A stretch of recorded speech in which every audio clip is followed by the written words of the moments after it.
하나님의 은혜를 우리가 경험했습니다. 하나님의 은혜로 구원받은 성도들입니다. 하나님의 은혜를 바다에 비유한 분이 있습니다. 바다. 여러분, 바다는 모든 곳에서 흘러 들어오는 모든 것을 다 그냥 받아주고 용납해 줍니다. 받아들인다. 그 바다가 다 흘러와도 바다로 흘러오는 모든 것들을 감싸주는 바다처럼 하나님의 은혜가 우리 인간의 모든 죄와 허물 뿐만 아니라 우리의 모든 아픔까지도 받아들이고 삼켜버리는 은혜의 큰 바다, 영적 바다로 이렇게 설명을 했습니다. 그래서 그 은혜가 우리를 살린다. 그리고 바다는 마르지 않는 물이 항상 존재합니다. 하나님의 은혜의 강물이 흘러나서 넘쳐나서 우리의 죄보다 우리의 허물보다 그 은혜의 강이 더 커서 모든 것을 넉넉히 적시고 품을 수 있는 하나님의 은혜, 마르지 않는 은혜의 바다가 우리를 용납해서 우리가 구원받은 성도요 이 자리에 있다, 그렇게 고백을 했습니다. 하나님의 은혜는 존귀하신 하나님이 죄인된 나를 사랑하사 구원하시려고 겸손하게 허리를 굽히신 것이다. 만왕의 왕이 겸손하게 허리를 굽혀서 나 같은 죄인을 섬기시고 받아주셔서 그 은혜 안에 품어주셨다. 그래서 전능하신 하나님이 우리에게 한없는 은혜를 베푸신 사랑 생각하면 얼마나 감사한지 모릅니다. 그리고 그 은혜가, 그 사랑이 예수 그리스도를 통해서 우리에게 오시고 예수 그리스도를 통해서 우리에게 역사하고 계시는 거죠. 오늘 본문 14절을 보십시오. 말씀이 육신이 되어 우리 가운데 거하심에 우리가 그의 영광을 보니 아버지의 독생자의 영광이요 은혜와 진리가 충만하더라, 이렇게 기록을 합니다. 하나님의 말씀이 육신이 되어 왔습니다. 예수 그리스도를 말하는 거죠. 말씀이 육신이 되어 우리 가운데 오신 하나님, 예수님이 오셨는데 그 예수님을 은혜와 진리가 충만하다라고 표현하고 있는 것입니다. 여러분, 우리가 구원받은 성도입니다. 하나님의 은혜를 경험해서 예수를 믿고 하나님의 자녀가 되었습니다. 그런데 우리는 정말 하나님의 은혜를 다 알고 있는 걸까요? 여러분, 얼마나 하나님의 은혜를 알고 있습니까? 여러분이 알고 있는 하나님의 은혜의 깊이, 하나님의 은혜의 넓이, 하나님의 은혜의 그 오묘함은 어느 정도로 여러분에게 임했고 여러분 그걸 표현할 수 있을까요? 하나님의 은혜를 입었습니다. 예수 믿는 사람입니다. 우리는 칭이라는 단어를 씁니다. 예수 믿어 구원받은 성도가 되었다는 단어가 칭입니다. 내 의가 아니고 그리스도의 의로 의롭게 되었다, 그 말이죠. 예수 믿어서 회개하면 끝난 게 아니라고 그랬죠. 이걸 계속 몇 번 반복해 드린 말씀입니다. 거듭나는 회개는 한 번이면 족하다고 그랬습니다. 그러나 성화의 회개는 순간순간 매일매일 우리에게는 회개가 필요한 인생입니다. 그것이 성화의 길입니다. 의롭게 된 우리가 예수님을 닮아가는 거룩한 도성으로, 거룩한 길로 들어섰습니다. 성화의 길을 내딛는 것, 그렇죠. 그리고 마지막 인생을 마무리하고 주님 앞에 설 때 우리가 영화롭게 되었다라는 표현을 씁니다. 구원을 말할 때는 칭의로 의롭게 되었고 성화로 예수님을 닮아가는 거룩한 길을 걷게 되고 주님을 만나 우리 인생의 모든 것을 결산할 때 예수님 닮은 영화로운 모습으로 주님 앞에 들어가는 것, 그것을 우리는 구원의 과정에서 설명을 하고 있습니다. 하나님의 은혜로 우리가 주님처럼 변화되는 것, 전적인 은혜입니다. 의롭게 된 것도 은혜요, 살아온 것도 은혜요, 살아갈 날도 은혜라는 말이죠. 그렇습니다. 우리가 예수 믿어서 하나님의 은혜로 거룩한 백성이 되었고 거룩을 향하여 나아가고 변화되었고 예수님을 닮아가고 있는 것입니다. 우리의 행위가 아닌 믿음으로 의롭게 된 성도의 모습인데, 필립 얀시가 이 은혜를 이렇게 설명을 합니다. 은혜라는 단어는 오염되지 않은 마지막 단어다, 이렇게 설명을 했어요. 사실 여러분, 교회 밖에 있는 사람들이 하나님의 은혜에 관심이 있을까요? 저들은 십자가도 관심 없지만 하나님의 은혜도 관심 없습니다. 그런데 여러분, 사랑이라는 단어, 하나님은 사랑입니다. 그렇죠? 그런데 이 사랑이라는 단어가 드라마를 통해서, 소설을 통해서, 대중가요를 통해서 얼마나 오염됐는지 모릅니다. 하나님의 진짜 사랑이 변질된 사랑으로 우리 곁에 다가와 버린 겁니다. 세상에 사랑처럼 많이 오염된 단어도 없습니다. 그런데 은혜는 아직 오염되지 않은 마지막 단어다. 굉장히 의미 있는 표현이라고 생각합니다. 하나님의 은혜, 기독교와 다른 종교의 차이점이 바로 이 하나님의 은혜 아닐까요? 은혜입니다. 오직 은혜. 구원받는 게 은혜예요. 내가 예수님을 닮아가는 마음이 있고 거룩한 도성을 향하여 나아가는 것이 하나님의 은혜예요. 다시 그분의 은혜로 내가 아름답게 변화, 영화롭게 그분을 만날 수 있는 은혜를 입은 것도 은혜예요. 은혜. 전적인 하나님의 은혜죠. 여러분, 하나님의 은혜를 입었다는 사실을 한번 더 깊이 묵상해 보십시오. 하나님의 은혜를 은혜되게 하는 것은 삼위일체 하나님, 삼위 하나님이 은혜로우신 하나님이라는 데 있습니다.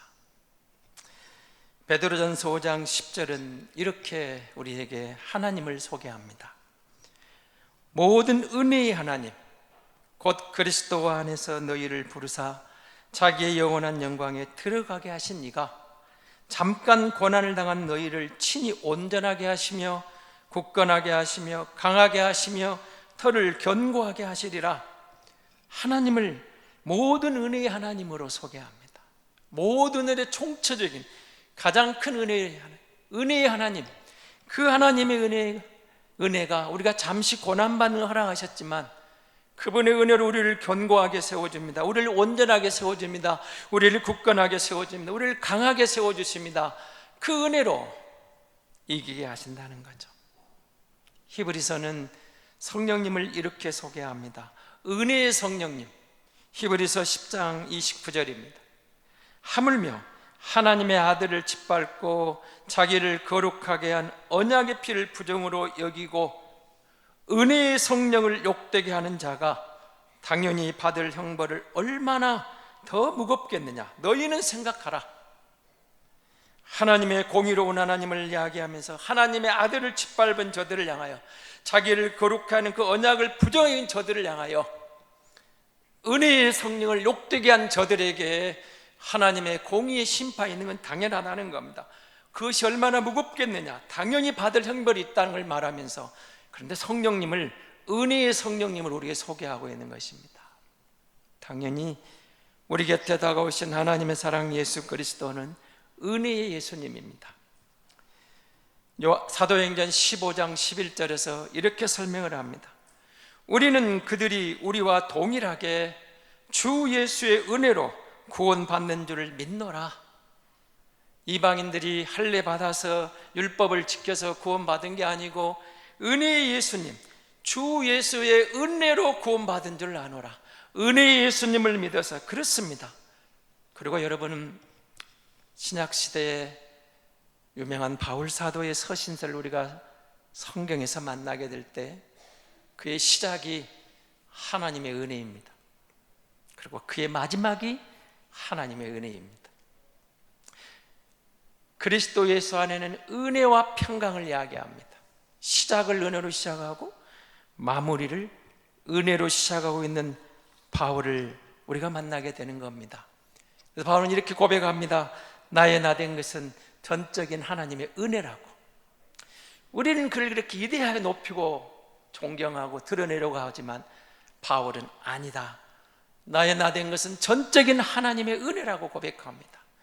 하나님의 은혜로 구원받았고 하나님의 은혜로 이렇게 쓰임받았고 하나님의 은혜로 이렇게 하나님 앞에 서게 될 수 있다. 너희도 그렇게 되길 원한다. 바울은 그렇게 고백하고 있는 겁니다. 말씀이 육신이 되어 우리 가운데 오셨습니다. 우리가 그 복음을 듣고 예수 믿었습니다. 그 은혜로 구원받았습니다. 여러분에게 예수 그리스도는 어떤 하나님이십니까? 예수 그리스도를 설명하려면 뭐라고 설명하시렵니까? 한번 생각해 보십시오. 여러분이 만난 예수님, 내가 표현하는 예수님, 예수 그리스도는 이런 분이다 라고 말하고 싶은 단어가 어떤 단어일까요? 여러 이야기가 있겠죠. 그런데 오늘 본문 16절을 한번 보시기 바랍니다. 우리가 다 그의 충만한 데서 받으니 은혜 위에 은혜라고 설명을 합니다. 17절입니다. 율법은 모세로 말미암아 주어진 것이요 은혜와 진리는 예수 그리스도로 말미암아 온 것이라. 물론 율법도 하나님이 주셨죠. 하나님이 모세를 통해서 저들에게 허락해 주신 율법입니다. 근데 은혜와 진리가 예수 그리스도로부터 왔다는 것을 말합니다. 예수님을 은혜와 진리로 묻고 있는 것입니다. 은혜와 진리입니다. 말씀이 육신되 우리 가운데 오셨는데 그 은혜와 진리가 우리에게 왔습니다. 은혜와 진리는 예수 그리스도로 말미암아 왔습니다. 은혜와 진리를 함께 묻고 있는데, 여러분 뒤에 있는 시제나 동사가 단수라는 게 중요합니다. 은혜와 진리는 분명히 두 명사를 갖고 있는 명사인데 이걸 단수로 말해 복수로 받질 않습니다. 그 무슨 말일까요? 은혜와 진리를 하나로 묶고 하나로 보고 있는 겁니다. 분리시키지 않는 겁니다. 어떤 사람이 은혜를 강조하다 보니까 진리가 멀어지는 경우가 있어요. 소홀히 하는 경우가 있어요. 어떤 사람이 진리를 이야기하다 보니까 은혜가 소홀히 되는 경우가 있어요. 그건 인간의 생각입니다. 예수 그리스도는 은혜와 진리를 함께 묶고 나가는 겁니다. 둘이 아니라는 겁니다. 분리된 게 아니라는 겁니다. 분리할 수 없는 거라는 거죠. 은혜와 진리가 하나 된 관계, 예수 안에서 주님이 주신 것은 우리에게 이 은혜와 진리가 하나라고 말하는 겁니다. 이스라엘을 불러내신 은혜의 하나님이 출애굽기 34장 6절 7절에서 이렇게 저들에게 말합니다. 여호와께서 그의 앞으로 지나시며 선포하신 여호와라 여호와라 자비롭고 은혜롭고 노하기를 더디하고 인자와 진실이 많은 하나님이라. 인자를 천대까지 베풀며 악과 과실과 죄를 용서하시리라. 그러나 벌을 면제하지는 아니하고 아버지의 악행을 자손 3대까지 보응하리라. 자신을 이렇게 드러내시는 겁니다. 은혜의 하나님, 자비로우신 하나님, 은혜롭고 노하기를 더디하신 인자하고 진실이 많은 하나님, 여호와 하나님을 은혜로운 하나님으로 드러내고 계시는 겁니다. 긍휼을 베푸시는데 오래 참으시는 선하신 하나님으로 설명하고 있는 것입니다. 그 은혜가, 여러분 삼위 하나님이 다 은혜와 진리 하나님. 여러분 DNA 구조를 텔레비전에서나 책에서나 많이 봤을 겁니다. 의사 선생님들은 의학을, 자연과학을 공부하는 분들은 너무 잘 아시겠죠. 이렇게 되어 있죠. 이중나선형으로 DNA가 돌아가 있습니다. 이 부분을 이렇게 설명하는 분이 있습니다. 하나님의 영적 DNA는 은혜와 진리로 이렇게 두 개로 결합되어 있다. 하나는 은혜요, 하나는 진리인데 이게 하나로 붙어 있는 온전한 하나님의 성품을 이루어가는 영적 DNA라고 설명하고 있습니다. 놀랍지 않습니까? 하나님의 은혜가 우리에게 다가오고 하나님의 그 은혜 안에서 진리를 우리가 받아들이고 진리가 깨달아지고 진리가 우리에게 부담이 아니고 은혜가 되는 순간, 구약 성경을 읽으시면서 가끔 조금 뜨끔할 때가 있습니다. 하나님 얼마나 단호하시는지. 아말렉을 진멸하라, 가나안 족속을 진멸하라. 이게 무슨 말이에요? 깡그리 없애버리라, 그 말이거든요. 하나님이 이러셔야 되는가? 웃사가 법궤를 만지는 순간 죽임을 당합니다. 그리고 여러분 레위기를 보시면서 처음 여러분 레위기를 읽으실 땐 잘 이해를 못 하실 거예요. 저도 처음에는 레위기를 읽으면서 그냥 짐승을 끌고 가면 제사장들이 알아서 다 해준 줄 알았어요. 근데 여러분 1장에서 5장까지 번제와 소제와 화목제와 속제제와 속건제 5대 제사를 설명하면서 그 제물을 가져온 사람들이 해야 할 일을 말하는데 가져온 사람이 자기 손을 얹어 안수하여 자기 죄를 그 동물에게 전가시키고 자기가 잡습니다. 제사장이 잡는 게 아니고 생명을 죽이고 각을 뜨고 기름을 분리하는 모든 과정을 본인이 하는 거예요. 그리고 뒤에 이제 내인이 도와주기도 합니다만은 정결의식에 가서는 제사장이 하는 겁니다. 내가 잡아요. 죄 지은 사람이. 왜 그 일을 시켰을까요? 그 끔찍한 일을 뭘 보여주고 싶으셨을까요? 공의 하나님은 죄에 대해서 제가 얼마나 끔찍한 대가를 지불하는가를 본인이 느끼게 하신 거예요. 생명을 죽이면서 각을 뜨면서 기름기를 분리해내면서 내 죄로 내가 이렇게 죽어야 마땅한데 내 대신 이 짐승이 죽어가고 있구나, 그걸 느끼면서 다시는 내가 죄를 범하지 않아야 되겠다 각성하게 만들어주는 거예요. 철저하게 공의 하나님이 죄를 얼마나 미워하시는지, 얼마나 죄에 대해서 진노하시는가를 느끼게 하는 것. 그런데 여러분, 이걸 느끼고 십자가를 보십시오. 값없이 주신 그 십자가의 은혜를 받았는데, 사실은 그 십자가의 대속의 은혜가, 십자가의 주님이신 그 고난의 길이, 마지막 피 한 방울 물방울이 나올 것 다 쏟으신 그것이 나 같은 죄인을 구원하시게 한 하나님의 사랑이라는 것이, 하나님의 은혜라는 것이, 하나님, 내가 마땅히 저 십자가 위에 저보다 더 중한 형벌을 받아야 마땅했는데 하나님의 사랑이 독생자를 저곳에 올리셨군요. 나 같은 죄인을 구원하시려는 하나님의 은혜였습니다. 공의 하나님을 느낄 때, 제가 얼마나 끔찍한 것을 느낄 때 은혜가 은혜에 더 다가오는 거죠. 그래서 구약에 나타난 하나님을 말하면서 구약은 이렇게 말, 진리 하나님, 공의 하나님을 말하십니다. 죄를 얼마나 미워하시는지, 죄를 반드시 심판해야 하신 하나님, 그 하나님 우리에게 말합니다. 그래서 여러분, 구약의 말씀, 신약의 말씀, 진리를 알면 알수록 하나님의 은혜가 은혜되어 나를 더 감동시키는 거죠. 사람은 전적으로 타락했다고 칼빈은 전적 타락을 말합니다. 이걸 깨달아야 돼요. 내가 절망스러운 존재라는 것을. 기록된 바 의인은 없나니 하나도 없으며 깨닫는 자도 없고 하나님을 찾는 자도 없고 다 치우쳐 무익하게 되고 선을 행하는 자는 하나도 없도다. 로마서 3장 10절 12절에는 말씀입니다. 바울의 선언이에요. 우리 중에 죄 없는 사람 아무도 없다고 선언하는 겁니다. 이 말씀에 더 나아가 예레미야는 이렇게 말합니다. 만물보다 심히 부패한 것이 우리의 마음이라고. 예레미야 17장 9절은 그렇게 정의를 내립니다. 만물보다 심히 부패한 것이 우리 안에 우리 마음이라고 정의를 내리는 겁니다. 사람이 그렇게 전적으로 타락했어요.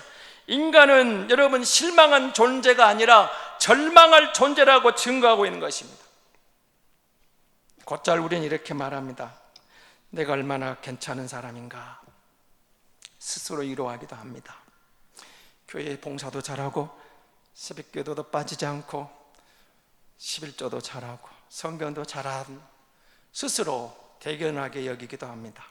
그러나 놓치지 마십시오. 내가 얼마나 전적으로 타락한, 전적 타락한 인생인 것을 놓치면 안 됩니다.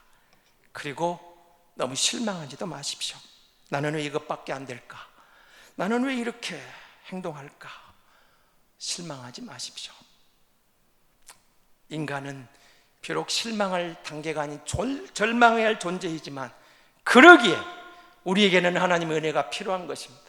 그 은혜가 절망하는 자에게 그 은혜가 뭔가 내 손에 인간의 그게 아니고 전적인 하나님의 은혜가 필요한 존재가 바로 너라고 나라고 주님이 우리에게 말씀하시는 겁니다. 그 은혜가 우리를 살렸습니다. 오직 그 은혜예요. 인간은 스스로를 구원할 만한 능력이 우리에게 없습니다. 구원할 능력이 없어요. 그런데 캐년을 가보셨나요? 가보고 싶은데 제가 못 갔습니다. 가보신 분마다 그 장엄함에 다 놀란다고 그럽니다. 그러면 이 부분을 스스로 구원하지 못한다면 이렇게 설명을 합니다. 넓이뛰기 선수들 보셨죠? 세계 신기록이 얼마나 될까요? 5m, 6m를 뛰어넘습니다. 대단하죠. 여러분은 얼마나 뜁니까? 한 1m, 2m 뛰시나요? 대단합니다. 그런데 그 모든 사람이 그랜드 캐년을 가서 뛰어넘으면 뛰어넘을 사람은 아무도 없습니다. 올림픽 금메달 선수도, 세계 신기록을 갖고 있어도 그랜드 캐년을 뛰어넘어 건너편으로 뛰어갈 널리뛰기 선수는 없습니다. 그런 인생은 아무도 없습니다. 그와 마찬가지로 우리에게는 경중 차이는 있어도, 좀 선하고 좀 악하고 그럴 수 있어도 백지한장 차이입니다.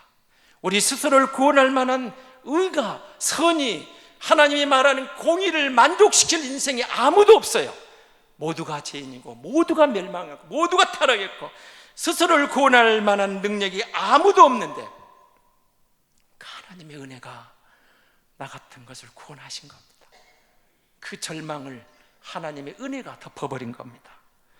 하나님은 죄에 대해서는 반드시 심판을 하셔야만 했습니다. 이게 하나님의 공의입니다. 구약이 말하는 하나님, 신약이 마찬가지죠. 그래서 하나님은 이 공의를 실현하기 위해서 당신의 독생자를 십자가에 내주셔서 우리의 모든 죄 허물을 거기에 심판해 버리신 거예요. 믿으면 구원을 얻는다고 하시는 겁니다. 하나님이, 사랑의 하나님이 독생자를 던지신 거죠. 혹자는 지옥이 없다고 말하는, 그렇지 않습니다. 공의 하나님이 지옥이 만들 수 없다, 아닙니다. 지옥이 있습니다. 공의 하나님은 죄에 대해서는 반드시 심판을 하셔야만 했거든요. 그런데 예수 그리스도의 은혜로 우리에게 그 공의를 실현하는 길을, 지옥의 형벌을 뛰어넘는 은혜의 길을 열어놓으신 겁니다. 하나님의 은혜가 얼마나 놀라운가를 놓치지 마십시오. 하나님의 은혜가 우리에게 임했습니다.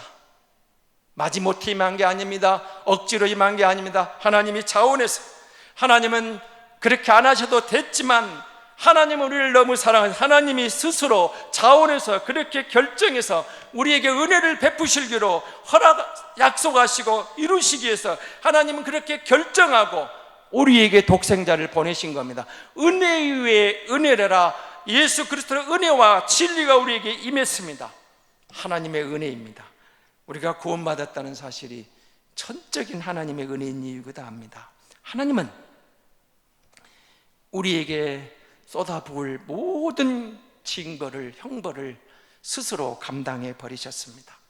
세상에 어떤 종교가, 어떤 교주가, 어떤 사이비단들이 스스로 자기 신을 희생해서 자기 백성을 건졌다는 그런 이단들이, 교주가 있습니까? 종교가 있습니까? 오직 자신을 희생양으로, 하나님의 어린 양으로 십자가를 지신 분은 예수 그리스도 하나님의 밖에 없습니다. 우리 기독교밖에 없어요. 예수 그리스도만이 십자가를 지셔서 그 은혜로 우리를 구원해 주신 겁니다. 하나님이 스스로 십자가를 지심으로 우리에게 믿으면 산다, 세상은 공짜가 없다라고 예수를 부인하려고 하지만 하나님은 값없이 우리에게 자신을 내어주셔서 믿으면 사는 이 은혜를 허락해 주셨다는 사실이 얼마나 감사합니까? 하나님의 은혜, 예수 그리스도를 믿고 의지하면 하나님의 은혜가 우리에게 임해서 구원받고, 이 은혜로 우리가 거룩을 향해 달려가고, 이 은혜로 영원한 은혜로 하나님과 영원히 살게 될 줄로 믿습니다. 많은 사람들이 은혜를 오해합니다. 은혜는 그냥 덮어주는 게 아닙니다. 진리를 덮어주고 무시하는 게 아니고, 하나님의 은혜를 생각하면 그 은혜가 놀랍고 내가 얼마나 큰 죄인인가를 느끼게 됩니다. 그리고 내가 그 은혜로 구원받았다는 사실에 감동하면서 이제 하나님의 진리가, 아까 은혜와 진리가 하나라고 그러셨죠. 그 진리가 더 은혜로 밝혀 드러나요. 은혜가 은혜되게 하는 겁니다. 진리를 내면하면 은혜는 사라집니다. 은혜를 내면하면 진리를 감당할 수가 없게 되는 겁니다. 은혜와 진리가 함께 가는데요, 하나님이 이 은혜를 우리에게 베풀어 주십니다. 은혜를 받고 나면 수준을 낮추는 게 아니라 수준을 높여주세요. 살인하지 말라, 간음하지 말라, 도둑질하지 말라, 이렇게 말하죠. 근데 여러분, 산상수훈에 오시면 예수님이 뭐라고 그러죠? 아름다운 여인을 보고 음욕을 품기만 해도 간음했다 그러는 거예요. 형제를 내하여 나가라 욕하기만 해도 살인했다 그러는 거예요. 죽이지도 않았는데, 간음을 하지도 않았는데 생각만 해도 살인자다, 간음자다 이렇게 말하는 거예요. 그런데 놀랍지 않습니까? 하나님의 은혜를 입고 보니까 그 모든 진리가 부담이 아니에요, 짐이 아니에요, 감당할 수 없는 무거운 짐이 아니라 내 안에서 그 은혜로 진리를 감당할 수 있는, 진리를 행할 수 있는, 진리에 순종할 수 있는 능력을 허락해 주시더라 그 말입니다. 하나님의 은혜를 입은 자들에게 성령 하나님이 은혜를 주셔서 그 은혜를 사모할수록, 그 은혜를 가까이 할수록 더 진리되게 만드는 길로 인도해 가십니다. 진리를 깨닫게 하십니다. 하나님의 은혜가 놀라운 우리를 변화의 자를 이끌어가는 겁니다. 하나님의 은혜가 진리를 행할 수 있는 능력도 주십니다. 하나님의 은혜를 받고 보니 내 짐은 무거운 짐이 아니라 가볍다고 말씀하신 주님의 말씀이 이해가 되는 거예요. 살아나는 거예요. 하나님의 은혜가 우리의 모든 연약함을 덮어버립니다. 하나님의 은혜가 우리의 모든 허물과 죄도 덮어버렸습니다. 깨끗이 처리했습니다. 그리고 그 놀라운 은혜의 진리 가운데서 세상 사람들이 감당할 수 없는 것 같은 육신의 생각으로는 감당할 수 없는 진리의 말씀이 내 안에서 살아나며 그 진리가 내게 은혜가 되고, 진리가 짐이 아니라 기쁨이 되고 즐거움이 되고 기쁘게 감당할 수 있는 은혜로 다가오게 되는 겁니다. 사랑하는 성도 여러분, 하나님의 은혜가 우리를 구원했습니다. 하나님의 은혜가 진리를 진리되게 합니다. 은혜와 진리는 예수 그리스도로 말미암아 왔습니다. 그 은혜를 입은 우리가 주님을 사모하고 가까이 할 때, 은혜는 진리를 드러내고 진리는 은혜를 살아나게 해서 은혜와 진리 가운데서 주 뵙는 그날까지 하나님은 더욱 우리를 믿음의 백성으로, 이 땅의 은혜의 백성으로 하나님이 이끌으셔서 영광 받으시고, 우리 이 땅에서는 놀라운 주의 은혜로 참된 성도의 감격을, 기쁨을 누리게 도와주실 줄로 믿습니다.